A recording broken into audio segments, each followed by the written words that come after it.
싶은가요? 이런 제목으로 함께 말씀의 인도를 받기를 원합니다. 만일 여러분이 미래를 알 수 있다면 뭘 하고 싶은지, 미래를 알아도 가까운 미래를 알고 싶은지, 아니면 먼 미래를 알고 싶은지, 또 그거에 따라 다르겠죠. 또 가까운 미래라도 얼마나 가까운 미래를 알고 싶은지, 먼 미래라도 얼마나 더 먼 미래를 알고 싶은지. 만약 그것을 알게 된다면 여러분은 무엇을 하고 싶은가? 한번 마음속으로 잠시 생각해 보기를 바랍니다. 요셉은 14년 동안에 이집트와 근동 지방의 경제가 어떻게 흘러갈지를 훤히 알고 있었습니다. 하나님이 알게 해주셨어요. 지금 이 말씀 기록된 시점에도 앞으로 5년 동안 경제 흐름을 다 알고 있습니다. 대단히 놀랍지 않나요? 그렇다면 여러분 어떻게 하겠어요? 자, 그런데 오늘 말씀이 우리에게 어떤 의미로 우리에게 주어지는지 성령의 인도를 따라 가기를 원합니다.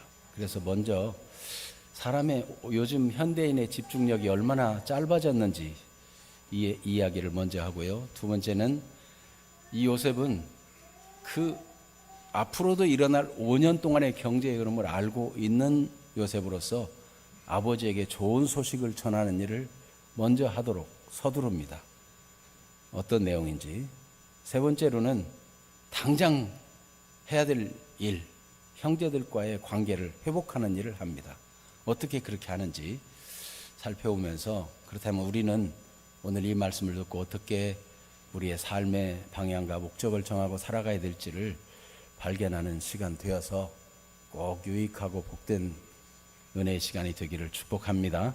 아멘. 첫 번째는 사람의 집중력이 요즘 이 시대에는 그 사람의 집중력이 금붕어보다도 짧다는 것입니다. 어때요?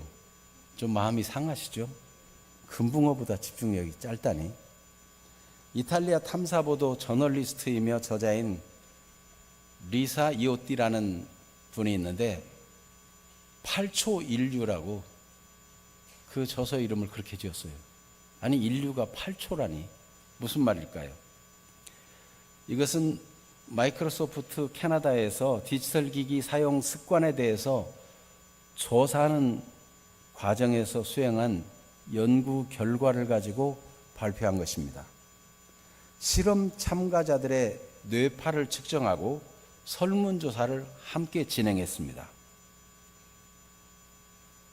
글이나 영상이나 이미지, 소리 이런 다양한 형태의 자극에 노출을 시킨 뒤에 뇌가 어떻게 반응하는지, 주의력이 얼마나 유지되는지 이런 것을 관찰했습니다. 2015년도에 발표된 내용인데 2000년도에 조사할 때 평균 집중하는 지속 시간이 12초였다고 합니다. 그런데 2013년에서 15년까지 계속 조사한 결과 8초가 되었다는 거예요. 금붕어의 집중 시간은 9초래요.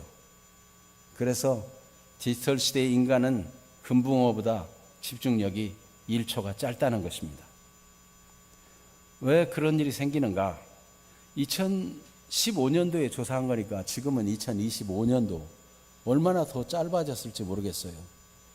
여러분 스스로 한번 생각해 보세요. 동영상을 보는데 좀 지루하게 느끼지 않습니까? 몇 분짜리면 볼만하다고 생각하겠습니까? 아니, 쇼트 영상 있죠. 짧게 지나가는 영상. 그것도 지루해서 넘겨버린 경험은 혹시 없습니까?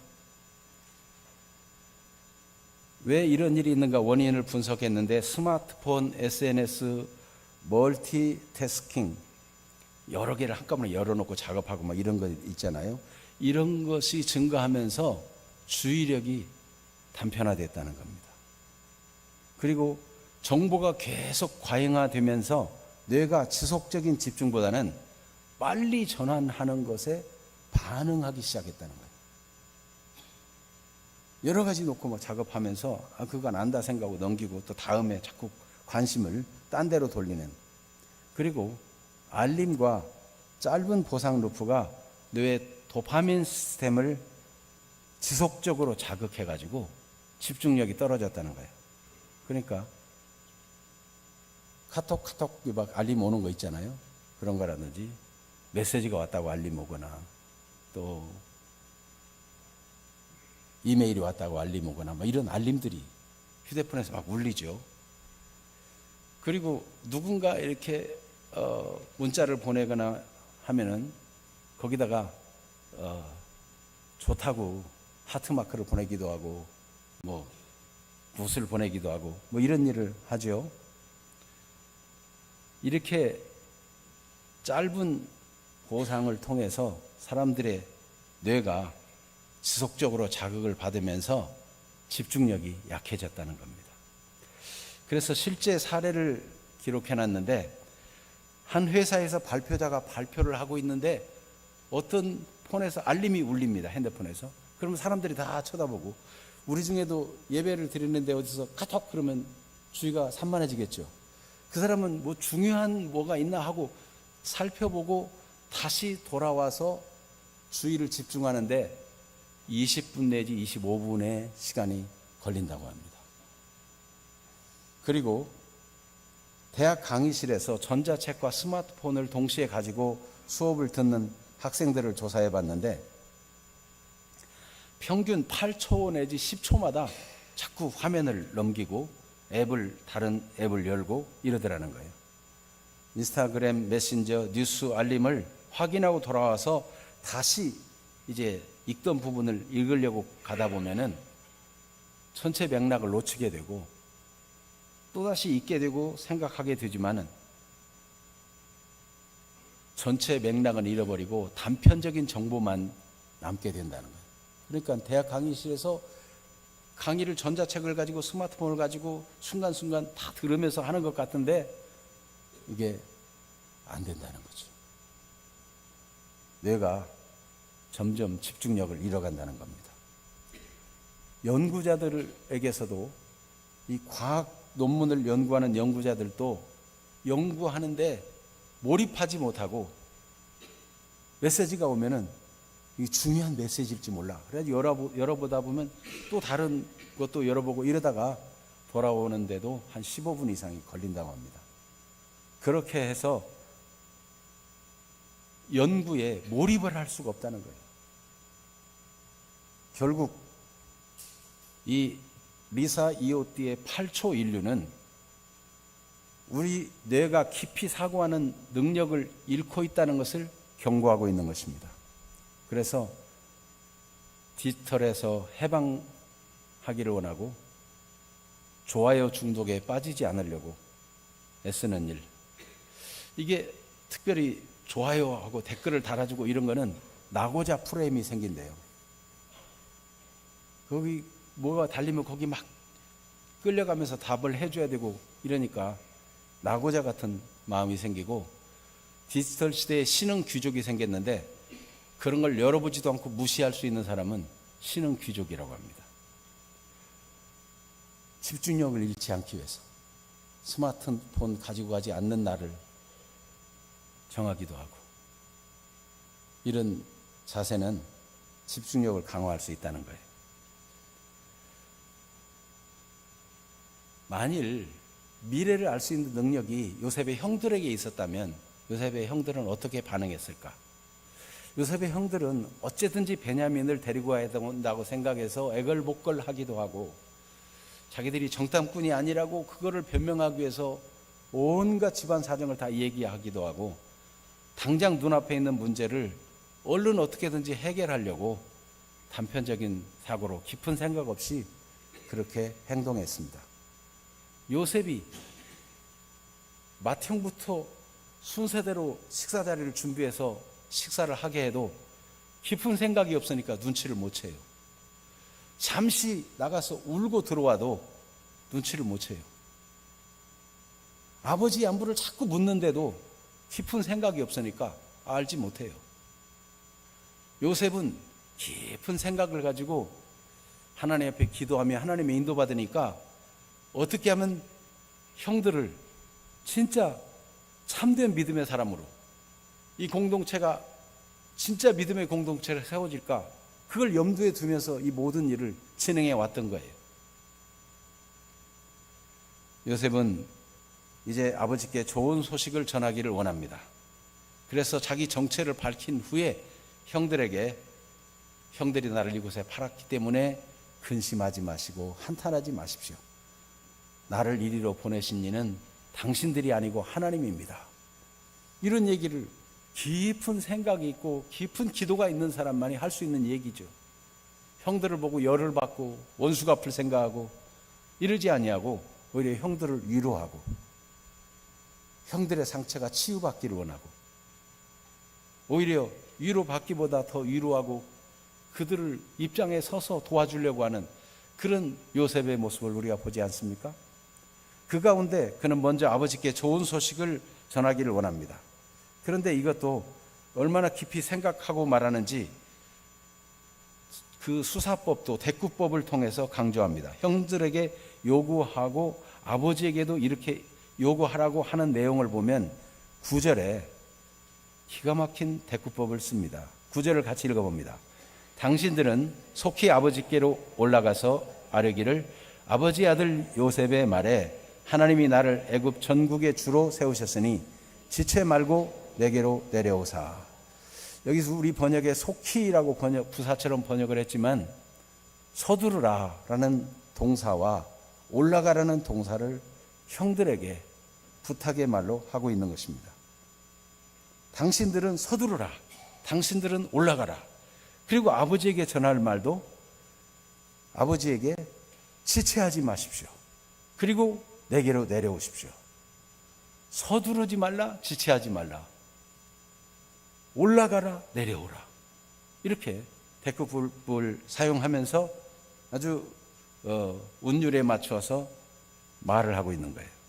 그래서 이 좋은 소식을 전해서 지금 이 당면한 위기, 요셉이 보기에 앞으로 5년 동안의 경제 흐름을 다 알고 있는 자로서 그 가족을 구원하고 믿음의 후대를 올바로 믿음의 조상들로 세워가기를 원하는 그런 모습을 볼 수 있습니다.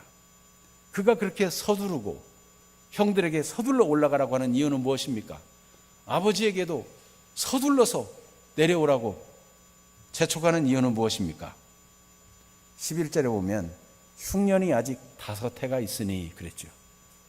미래를 알고 있는 거예요. 그 미래를 알고 있는 것을 그 가족을 구원하고 살리고 위기에서 건지는 일에 사용하고 있는 것을 보게 됩니다. 두 번째로는 아버지에게 전하는 좋은 소식은 하나님의 하신 일, 하나님이 절대적인 주권을 가지고 행하신 일을 알려드리기를 원합니다. 그래서 9절에 아버지에게 아뢰기를 아버지 아들 요셉의 말에 하나님이 나를 애굽 전국의 주로 세우셨으니 그랬어요. 하나님이 애굽 전국의 주로 세우셨다. 왕 다음 절대적인 권력자로 세우셨다. 하나님이 하셨다. 이렇게 전하라고 형들에게 요구하고 있는 것입니다. 하나님이 하신 일이라고 형들에게 말한 것처럼 아버지에게도 하나님이 이때를 위해서 세우셨다라고 전하라는 것입니다. 하나님이 섬세한 계획 가운데 세워주신 이유는 하나님이 원하시는 일을 하라고 세우신 것인 것을 깊이 알고 있는 것입니다. 권력을 잡았으니 그 권력으로 나를 감옥에 들어가게 한 원수를 갚자. 만약 깊은 생각의 사람이 아니었으면 그런 쪽으로 휘둘렸을지 모르겠어요. 형들에게 본때를 보여주자. 그런 것이 아니었잖아요. 정탐꾼이라고 말하고 베냐민을 데려오라고 한 이 모든 이유는 속히 그들을 살려주고 후대하고 그들과의 관계를 진정으로 마음을 다해서 회복하기를 원하는 열망이 그에게 있었던 거 아니겠습니까? 오늘날 하나님은 섬세한 계획을 가지고 우리들을 한 사람 한 사람을 구원하시고 하나님의 자녀로 삼으셨습니다. 그렇다면 하나님이 섬세한 계획 가운데 우리를 부르시고 세우신 데는 하나님이 원하시는 일이 있는 것입니다. 이것을 우리가 그냥 예수 믿고 구원받으니까 잘됐다, 지옥은 안 가고 천국 가게 되었으니 라고 그냥 막연히 생각할 일이겠습니까? 깊이 있게 생각하고 깊이 있게 하나님의 의도를 묵상하고 나는 어떤 사람이 되어야 마땅한가 생각하는 사람이 되어야지 않겠습니까? 디모데전서 1장 15절 16절에 바울은 그런 깊이 생각하는 사람이었어요. 그래서 그는 이렇게 고백했습니다. 디모데전서 1장 15절 16절을 같이 읽겠습니다. 미쁘다 모든 사람이 받을 만한 이 말이여, 그리스도 예수께서 죄인을 구원하시려고 세상에 임하셨다 하였도다. 죄인 중에 내가 괴순이라. 그러나 내가 긍휼을 입은 까닭은 예수 그리스도께서 내게 먼저 일체 오래 참으심을 보이사 후에 주를 믿어 영생 얻는 자들에게 본이 되게 하려 하심이라. 죄인 중에 괴수인 나를 구원하시려고 하나님의 아들 예수님이 세상에 임하셨다. 감사한 일이죠. 그런데 거기서 끝나지 않고 이 일은 하나님이 나를 그렇게 긍휼히 여겨주시고 나를 불쌍히 여겨주신 까닭은 하나님은 정말 미쁘신 분, 믿을 만한 분이신데 그리스도 예수께서 내게 먼저 일체 오래 참으심을 보이셔가지고 후에 구원받을 사람들, 영생 얻는 사람들에게 본이 되게 하려고. 이 바울이 어떻게 했습니까? 예수 믿는 사람을 쫓아다니면서 잡아다가 감옥에 집어넣기도 하고 스데반을 죽이는데 앞장서기도 하고 다른 나라 저 다메섹까지 가서 믿는 사람을 잡아오려고 의도를 가지고 갔던 그런 잘못된 열심을 가진 사람이었어. 그런데 하나님께서 오래 참으심을 보이셔서 어떤 죄인이라도 하나님이 긍휼히 여기시면 구원받을 수 있다, 이 본으로 삼으셨다는 거예요. 그래서 바울 사도는 이방의 복음을 전하면서 어떤 순환을 당하고 박해를 당하고 어려움을 당해도 자기를 그렇게 오래 참으심을 보이사 긍휼히 여겨주신 까닭은 또 다른 지금 복음을 알지 못했기 때문에 대적하는 사람들을 불쌍히 여기는 마음을 가지고 그들도 돌아오기를 그렇게 간절히 원했던 거예요. 그래서 복음이 없는 자들에게는 마치 복음이 없는 자처럼 다가가기도 하고, 율법이 있는 자들에게는 율법이 있는 자처럼, 율법 없는 자에게는 없는 자처럼 다가가면서 어쨌든지 한 사람이라도 구원하려고, 그들과 같이 되어서 구원하려고.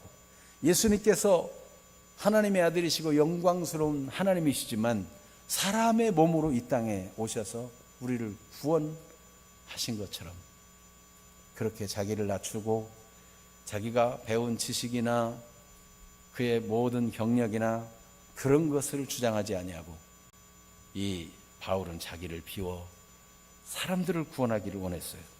왜냐하면 자기가 그렇게 긍휼을 입은 까닭을 깊이 알았기 때문인 것입니다. 그래서 로마서 1장 1절에도 바울이 사도로 부르심 받은 까닭을 늘 깊이 생각하면서 인생을 살아갔다는 고백을 하고 있습니다. 로마서 1장 1절 같이 볼까요? 예수 그리스도의 종 바울은 사도로 부르심을 받아 하나님의 복음을 위하여 택정함을 입었으니. 내가 사도된 건 내가 뭐 대단한 존재라서가 아니고 하나님이 이렇게 사도로 불러주신 데는 분명한 목적이 있으니 하나님의 복음을 위해서, 유대인들에게 복음을 전하고 이방의 복음을 전하고 복음을 위해서 얼마든지 살 수 있도록, 그 기쁨과 그 행복을 누리며 살도록, 복음과 함께 사는 그 하나님의 주신 그 풍성한 유업을 누리며 살 수 있도록 해 주신 그 뜻을 잃지 않았던 것입니다. 베드로전서 2장 9절에도 우리 모두에게 적용되는 말씀입니다. 하나님이 우리에게 이렇게 복된 존재로 삼으셨어요. 그런데 그것만 좋아라는 것이 아니고 그 이상의 목적이 있다는 겁니다. 베드로전서 2장 9절 말씀을 같이 볼까요? 그러나 너희는 택하신 족속이요 왕같은 제사장들이요 거룩한 나라요 그의 소유가 된 백성이니 이는 너희를 어두운 데서 불러내어 그의 기이한 빛에 들어가 계신 이에 아름다운 덕을 선포하게 하려 하심이라. 하나님이 특별히 택하신 족속이다. 왕 같은 제사장들이다. 얼마나 존귀한가. 거룩한 나라, 세상과 구별된 하나님의 통치받는, 하나님의 다스림받는 백성이다. 그의 소유가 된 백성이다. 하나님의 소유가 되었어요. 하나님의 소유가 되었으니 하나님이 반드시 지켜주시고 공급하시고 돌봐주시는 백성이 되었습니다.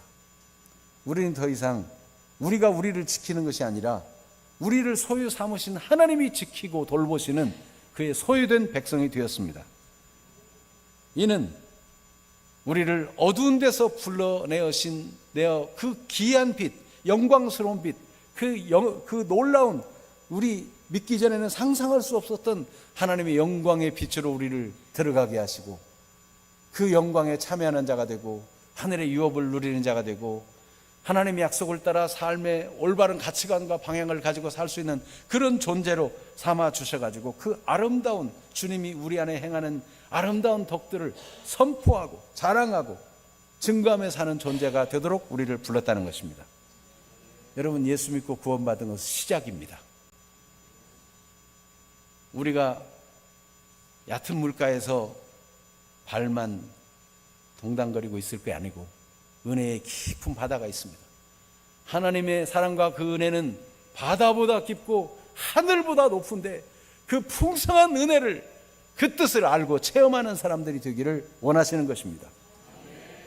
여러분, 기도해서 몸이 좀 건강해지고 기도해가지고 집을 얻고 혹은 취직을 하고 다 좋습니다. 그러나 여러분, 거기서 멈추지 말기를 바랍니다. 하나님이 우리에게 약속하신 기업은 금생과 내생에 우리가 이미 측량할 수 없고 상상할 수 없는 무궁무진한 분량으로 우리가 영생의 나라에 들어갔을 때는 천사들과 같이 그렇게 될 것입니다. 얼마나 영광스러운 존재가 될 것인지. 다시는 눈물도 고통도 아픈 것도 없습니다. 죄도 없습니다. 악한 자들도 따라오지 못합니다. 여러분, 이 땅에 사는 동안도 예수 믿고 믿음으로 사는 하나님의 자녀의 삶이 얼마나 당당하고 얼마나 건전하고 얼마나 영광스럽고 자랑스럽고 복된 삶인지, 세상의 가치관을 가진 사람하고는 차원이 다른 하나님의 사람들로 살아가게 하기 위해서 우리를 부르셨어요. 그래서 예수님은 너희는 세상의 빛이라. 산 위에 있는 동네가 숨기지 못하는 것처럼 여러분, 등불을 켜서 말 아래나 평상 아래나 어디 구석에 처박아 두려는 게 아니고 집안 모든 사람에게 비추게 하는 것처럼 하나님이 우리를 불러 빛으로 삼으시고 하나님이 우리 안에 계시는 그 영광스러운 빛을 온 땅에 나타내도록 계획하고 계시는 것입니다. 이런 은혜를 누리는 사람들이 되기를 축복합니다. 그렇기 때문에 이 요셉은 깊이 생각하고 있어요. 하나님이 나를 애굽 전국의 주로 삼으신 것은 하나님이 하신 이 목적이 무엇인가, 이걸 깊이 생각하고 또 생각해요. 그러니까 아버지를 즉시로 내려오시라고. 그의 찬란한 계획은 그의 깊은 생각에서, 깊은 묵상에서 하나님과의 관계 속에서 나왔습니다. 하나님은 우리도 그렇게 되기를 원합니다.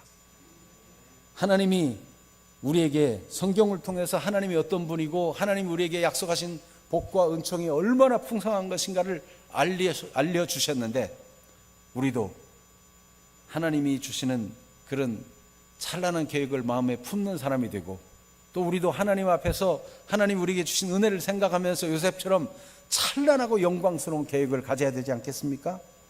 먼저 요셉의 계획을 보겠습니다. 고센 땅에 그의 아버지와 그 아버지의 일족들과 소와 양과 모든 재물들을 다 이끌어 고센 땅에 거주케 하려는 계획을 가지고 있습니다. 고센 땅이 어디입니까? 이집트 중에 나일강의 하류입니다. 하류 동쪽에 삼각주. 여러분, 강에 삼각주가 이루어졌다는 것은 아주 비옥한 땅이죠. 이집트 본토에 비해서 변방에 있기 때문에 이집트 사람들은 별로 관심을 갖지 않습니다. 그러나 아주 비옥한 땅이고 초목도 많고, 그래서 유목민인 이 야곱의 가족들에게는 최적지예요. 그런 곳을 거기 이주해서 살게 하겠다 하는 계획을 갖고 있어요. 근데 이거는 깊이 생각하고 또 깊이 생각한 사실이 있는데, 이곳은 이집트에서는 얼마나 우상 숭배가 많은지 몰라요. 다양한 우상들, 10가지 재앙들을 생각해보면 그게 다 우상들이잖아요. 네.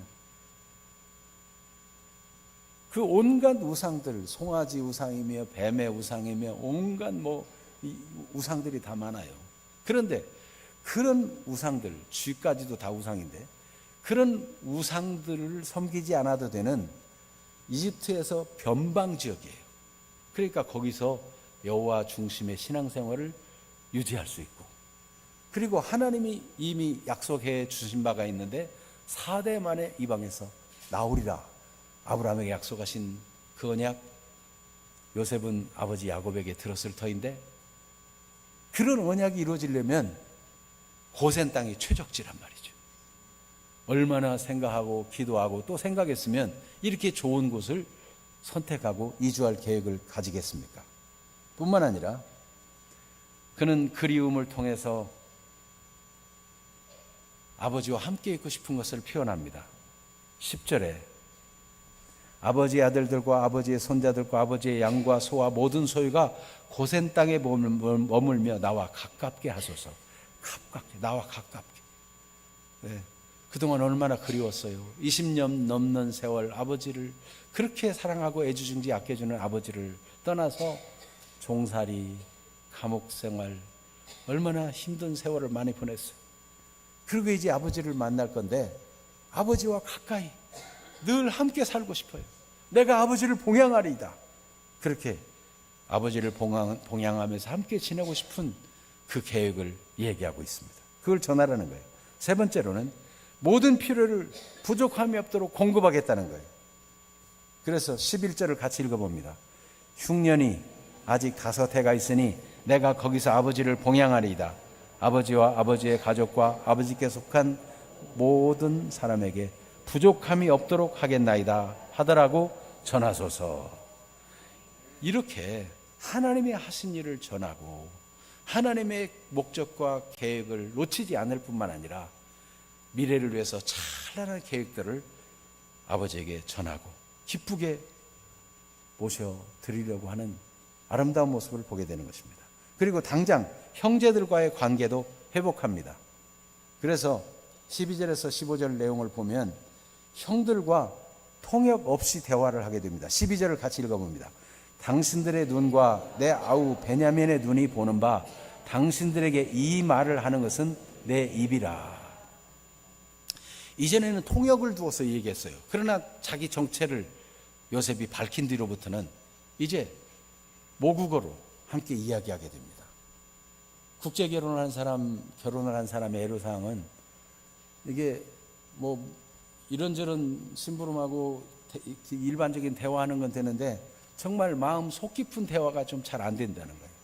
물론 이제 세월이 약이죠. 세월이 지나다 보면 좀 더 그런 깊은 대화도 할 수 있는 실력까지 늘겠죠. 요셉은 말합니다. 당신들의 눈과 내 아우 베냐민의 눈이 보는 바와 같이 당신들에게 이 말을 하는 것은 내 입입니다. 모국어로 어떻게 20년 넘는 세월 동안 잊어버리지 않고 있을 수 있을까요? 여러분, 정말 깊은 생각이 있는 사람은 우리 교포들 중에도 자녀들에게 한국말을 가르쳐요. 한국어를 가르쳐요. 잊지 말아라. 내 뿌리는 한국이다. 요즘 K-팝, K-푸드, K-컬처 해가지고 이제 전혀 한국말을 모르던 사람들도 한국 어학당에 와가지고 배우려는 사람이 얼마나 많습니까? 그런데 이렇게 깊은 생각이 있는 사람들은 미리부터 자녀들에게 한국말을 잊지 않게 하죠. 요셉은 어떻게 20년 넘는 세월 동안 한국어를, 이 모국어를, 히브리어를, 그 말을 잊지 않고 사용할 수 있을까요? 성경이 무엇이라고 말하고 있지 않지만 그는 깊은 생각이 있는 사람이에요. 하나님께 깊이 기도하는, 항상 하나님과 동행하는 사람. 하나님께 기도할 때 어떻게 기도했겠어요? 여러분 생각에. 처음부터 애굽말 알지 못하는 이집트 말로 기도하려고 했을까요? 여러분 정말 마음 깊은 사정을 토로할 때는 어떤 말이 더 좋겠어요? 모국어가 좋죠. 모국어로 기도하고 찬양하고 또 기도하고, 그렇게 깊이 있게 하나님과의 관계를 갖다 보니까 모국어를 잃어버리지 않을 수 있잖아요. 그리고 이 중요한 때 모국어로 형들과 대화해서 마음과 마음과의 대화를 이어나갈 수 있는 것입니다. 동생 베냐민의 목을 껴안고 소리내어 울고, 이어서 형들과도 입 맞추고 목을 알며 목을 안고 울면서 이 마음에 서먹한 것을 다 허물어뜨립니다. 여기 14절을 같이 읽어봅니다. 자기 아우 베냐민의 목을 안고 우니 베냐민도 요셉의 목을 안고 우니라. 운다는 말이 두 번이 나와요. 앞에 운다는 것은 우는 모습을 표현하는 단어라면 뒤에 운다는 단어는 소리내어 운다는 단어예요. 목을 안고 그리운 동생 베냐민, 처음 왔을 때도 베냐민을 보고 종이 복받쳐 잠시 들어가서 울고 얼굴을 닦고 나온 적이 있잖아요. 베냐민 이 아들, 이 동생을 생각하면 마음이 미어져요. 어머니가 베냐민을 낳다가 해산하다가 죽어서 이 동생 베냐민은 어머니 얼굴도 알지 못해요. 그런데 배다른 어머니들 틈바구니에서, 이복 형들 틈바구니에서 요셉 자신을 얼마나 미워해가지고 죽이려 하고 노예로 팔은 적이 있는데 내 동생은 그동안 혼자서 얼마나 외로웠을까. 목을 안고 소리내어 엉엉 울고, 이런 이 형들의 마음도 열리기 시작하고, 이내 형들을 하나하나 끌어안고 또 웁니다. 요셉이 당신들이 나를 이곳에 팔았으므로 근심하지 마세요, 한탄하지 마세요, 그거 후회하지 마세요 말했어도 사실 마음이 얼어 있었어요. 말은 저렇게 해도 얼마나 그동안 맺힌 게 많을까 입장 바꿔 생각해도요, 말도 못하고 있었어요. 그런데 와서 목을 안고 우니까 같이 울면서 마음이 녹아내려 그 증거를 어떻게 했대요? 그제서야. 15절 같이 읽어봅니다. 요셉이 또 형들과 입맞추며 안고 우니 형들이 그제서야 요셉과 말하니라. 그래요. 그래서 은혜를 함께 기뻐하는 공동체성을 완전히 회복합니다.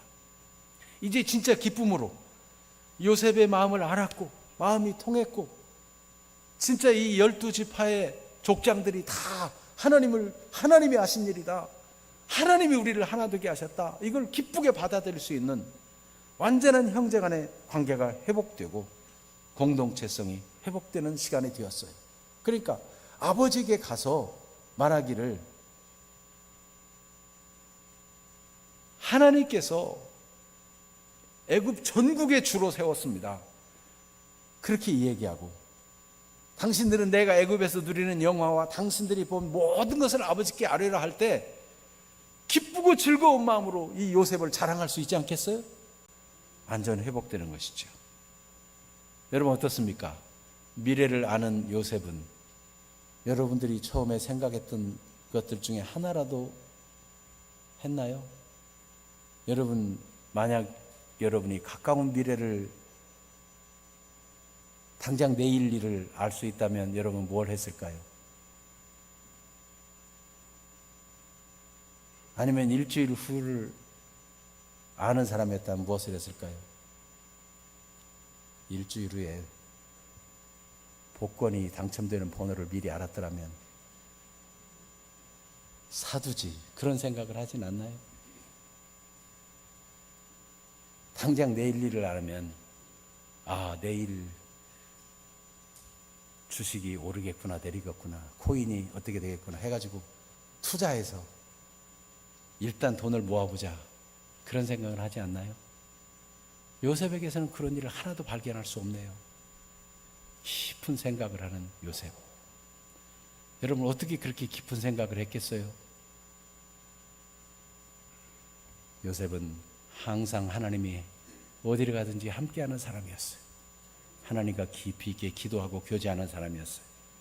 오늘 누가복음 22장에 보니까 예수님께서 예루살렘을 향해서 앞서서 가셨는데 그 비밀이 무엇이었는가 하면 예수님은 하나님께 깊이 기도하는 분이었어요. 누가복음 22장 41절에 무릎을 꿇고 기도하는데 42절에 보니까 아버지여 만일 아버지의 뜻이거든 이 잔을 내게서 옮기시옵소서 그러나 내 원대로 마시옵고 아버지의 원대로 되기를 원하나이다. 기도할 때 이것 주세요 저것 주세요 나는 이걸 원합니다 저걸 원합니다 하는 것이 아니고 아버지의 뜻, 하나님의 말씀, 나를 향한 하나님의 계획, 나를 그리스도로 세우신 하나님의 뜻, 이걸 붙잡고 아버지의 원대로 되기를 원합니다. 그렇게 기도하셨어요. 그 기도가 얼마나 간절히 기도하는지 천사가 하늘로부터 예수께 나타나 힘을 도왔고 예수께서 힘쓰고 해서 더욱 간절히 기도하시니 땀이 땅에 떨어지는 핏방울같이 되더라 했어요. 여러분 예수님은 하나님의 뜻을 알고 하나님이 그를 향해서 그를 세우신 뜻, 그를 향한 계획을 이루기 위해서 예수님이시라도 피가 땀이 땅에 떨어져 핏방울같이 되도록 힘쓰고 애써 간절히 기도하셨습니다. 간절하게 하나님 앞에 서는 시간 깊이 있는 사람이 되게 만드는 거죠. 우리 신앙이 이제 구원받았다, 예수 믿고 구원받았으니 천국 갈 것이고 이제 내 마음대로 살아보자, 뭐 그런 사람이 없겠지만은 여러분의 신앙의 깊이는 어디에 있습니까? 하나님을 얼마나 깊이 생각하고 계십니까? 하나님과의 기도 시간을 얼마나 깊이 갖고 계십니까? 하나님의 말씀이 여러분 마음을 얼마나 깊이 사로잡고 있습니까? 예수님은 온종일 분주하셨어요. 마가복음 1장 35절에 보면 늦게까지도 병자들이 와가지고 그들을 고쳐주시고 그들에게 말씀을 전하고 귀신도 쫓아내고, 세자들이 아침에 사람들이 찾기 때문에 가봤더니 예수님이 안 계셔요. 근데 사실은 예수님은 새벽 미명에 아직 날이 밝기 전에 하나님께 나아가서 간절히 기도하시고 그들이 찾을 때 다른 가까운 말로 가자, 거기서도 내가 전도하리니 내가 이를 위해서 왔노라. 예수님은 인기를 위해 사는 분이 아니고 사람들이 많이 찾는 곳을 찾아다니는 분이 아니고 예수님은 복음 전하러 또 다른 말로 가자, 이렇게 할 수 있었던 것은 깊이 있게 하나님과 교제하고 기도하는 시간이 있었기 때문입니다. 여러분, 하나님께서 여호수아에게 모세도 못 이룬 일을 맡기실 때, 그 약속의 땅 가나안을 정복하라는 위협을 맡기실 때 그를 지도자로 세우신 하나님의 뜻을 어떻게 이행할 수 있는지 비밀을 알게 해주셨습니다. 여호수아 1장 8절입니다. 여호수아 1장 8절. 이 율법책을 내 입에서 떠나지 말게 하며 주야로 그것을 묵상하여 그 안에 기록된 대로 다 지켜 행하라. 주야로 말씀을 마음에 묵상하고 주야로 그 말씀을 입으로 되뇌이고, 그렇게 함으로 하나님의 뜻이 마음속에 새겨지고 그 기록된 대로 다 철저하게 지키려고 온전하게 믿고 하나님을 신뢰하려고 하면, 그리하면 내 길이 평탄하게 될 것이며 내가 형통하리라. 하나님은 우리의 길을 평탄하게 해주시고 형통하게 진정한 샬롬이 되도록 해주셔가지고 하나님이 우리를 귀한 빛에 들어가게 하신 이의 그 아름다운 덕을, 하나님이 주신 형통과 은총을 온 땅에 선전하고 선포하는 사람이 되도록 만들어주시려고 계획하고 계시는데, 그것에 대해서 얼마나 깊이 생각하십니까? 여러분, 예수님을 깊이 믿고 하나님을 깊이 알면 광신자가 되는 것입니까? 새벽기도 나오면 이상한 사람이 되는 겁니까? 여러분, 하나님 말씀을 깊이 알면 알수록 무거운 짐을 지는 겁니까? 바리새인이나 율법주의자들은 잘못 알았기 때문에, 하나님을 겉핥기식으로 알았기 때문에 깊은 은혜를 알지 못하고, 그래서 깊이 사고하지 못하고 예수가 그리스도인 걸 알면서도 그리스도를 대적하고 죽이려 했습니다. 그러나 말씀을 깊이 묵상하고 그 말씀 가지고 기도하는 사람은 삶이 달라집니다. 우리가 외우는 고린도서 13장 사랑의 말씀만 외워도 우리는 삶이 달라질 것입니다. 그리스도인으로서 사랑은 무례히 행하지 않기 때문에 예의를 지키는 삶을 살려고, 사람들이 여러분이 굉장히 예의 있는 사람이라는 것을, 너무도 신사적이고 멋진 사람이라는 걸 보게 될 것입니다. 악한 것을 생각하지 아니하고, 악인의 시편 1편대로 하면 악인의 꾀를 따르지 아니하고, 죄인들의 길에 서지도 아니하고, 오만한 자들의 자리에 앉지도 아니하는 구별된 삶. 그래서 오직 여호와의 율법을 주야로 묵상하는 사람이기 때문에 그는 시냇가에 심은 나무가 열매를 맺으며 철을 따라 열매를 맺으며 그 잎사귀가 마르지 아니함 같아서 형통한 자가 될 것입니다. 악인은 그렇지 않으며 오직 바람에 나는 겨와 같도다. 여러분, 악인은 바람에 나는 겨와 같고 죄인이 의인의 모임에 들지 못하고 결국 무릇 의인의 길은 여호와께서 인정하시나 악인의 길은 망할 것인데, 오히려 예수 믿는다고 하면서도 교회를 다닌다고 하는데 깊은 은혜의 자리로 들어가보지도 못한 채 세월은 흘러가고 삶의 목적도 방향도 없이 순간순간 숨을 깔딱이듯이 그렇게 믿음 생활을 하고 있는 것은 아닙니까? 우리가 언제 깊이 기도해 보셨습니까? 우리가 언제 깊이 하나님의 은혜에 감격해 보셨습니까? 우리 자신을 깊이 살펴오며 기도한 적은 언제 일입니까? 여러분, 하나님은 우리에게 깊이 대화하기를 원하십니다. 항상 기도하고 낭망하지 말아라. 불의한 법관이라도 들어줬다면 하물며 하늘에 계신 너희 아버지께서 구하는 자에게 더디 주시겠느냐? 속히 이루어지지 않겠느냐? 주님은 준비가 다 되어 있는데 우리는 깊은 은혜를 알려고도 하지 않고, 그래도 이게 신앙생활인 줄 알고 살고 있는 것은 혹 아닙니까? 진짜 믿음을 좀 추구해 보지 않겠습니까? 하나님이 우리를 구원하신 뜻을 더 깊이 추구하는 그런 전환점이 되는 날이 될 수는 없겠습니까?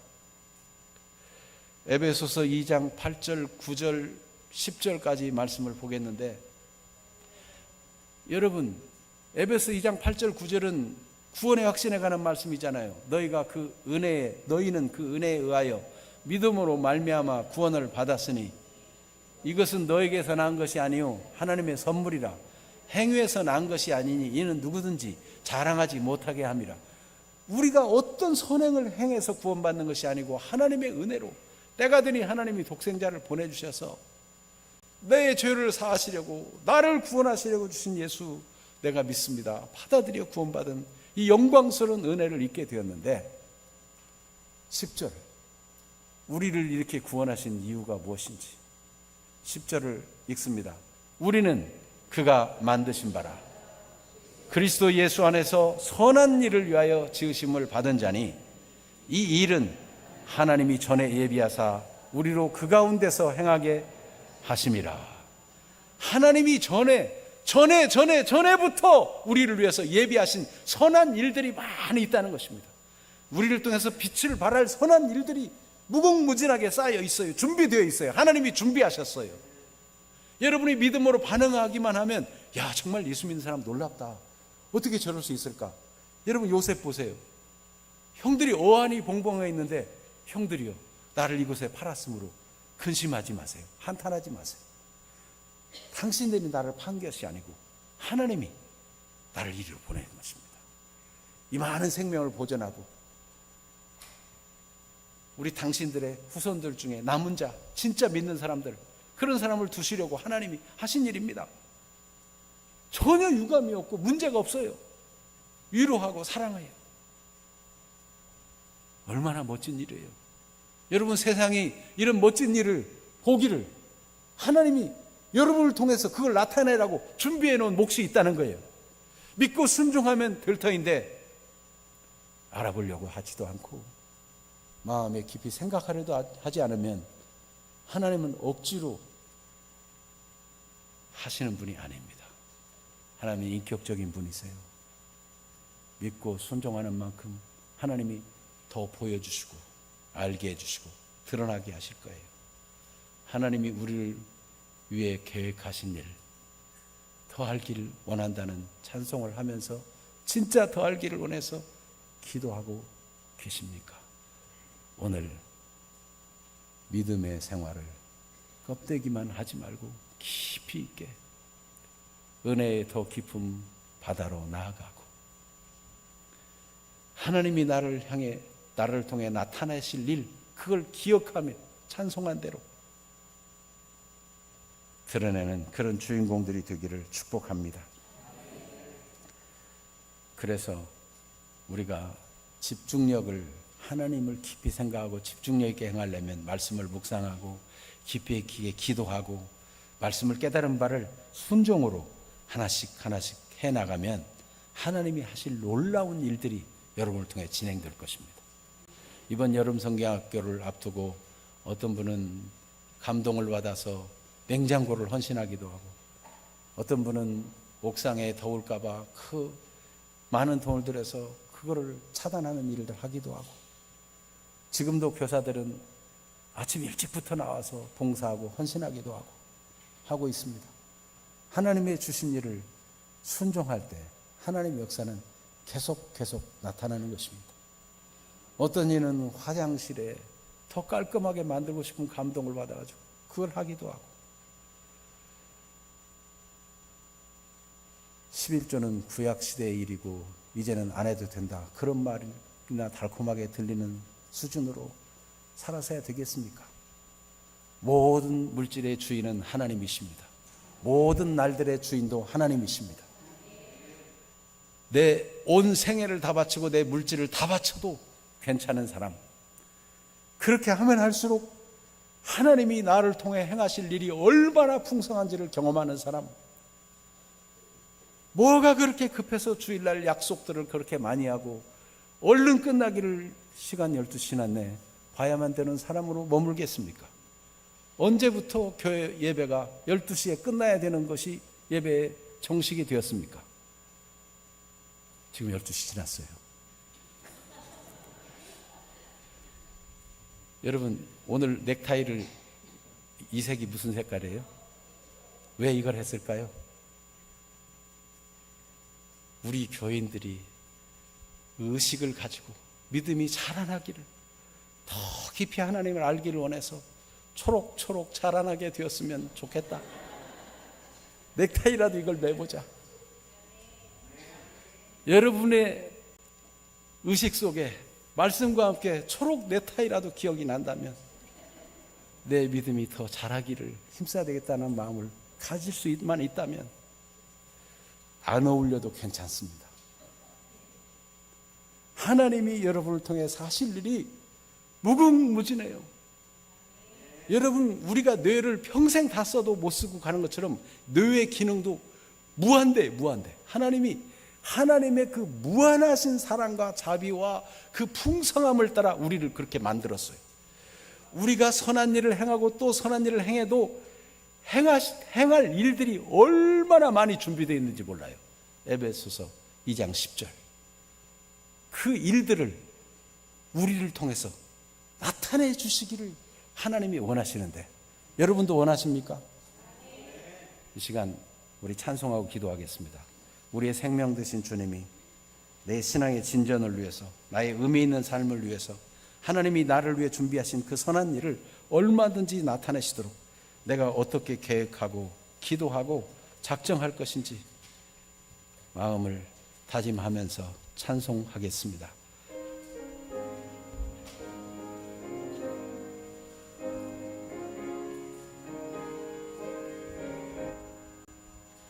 너의 생명 되신 주 주님만 나아갑니다. 주의 흘린 보혈로 정케 하사 주소서. 날마다 주를 찬송하겠네. 주의 사랑 주셔서 나를 굳게 잡아내소서. 손을 들고 찬양합니다. 괴로운 세상 지날 때 나를 인도하여 주소서. 주를 믿고 나가면 나의 길을 잃지 않겠네. 날마다 주를 찬송하겠네. 주의 사랑 줄로서 나를 굳게 잡아내소서. 세상 살아갈 때에 주를 더욱 사랑합니다. 발걸음 난 천국에 나의 영혼 들어가겠네. 날마다 주를 찬송하겠네. 주의 사랑 줄로서 나를 굳게 날마다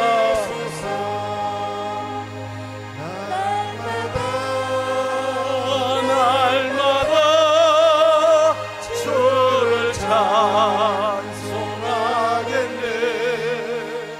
주의 사랑 줄로서 나를 굳게 잡아내소서. 말씀에 응답하는 기도, 주님의 말씀을 들었으니 응답하는 기도, 주님 내가 이렇게 하기를 원합니다. 이렇게 살기를 원합니다. 나를 불쌍히 여겨주세요. 나를 도와주세요. 말씀에 응답하는 기도, 주여 한번 부르짖고 기도하겠습니다. 주여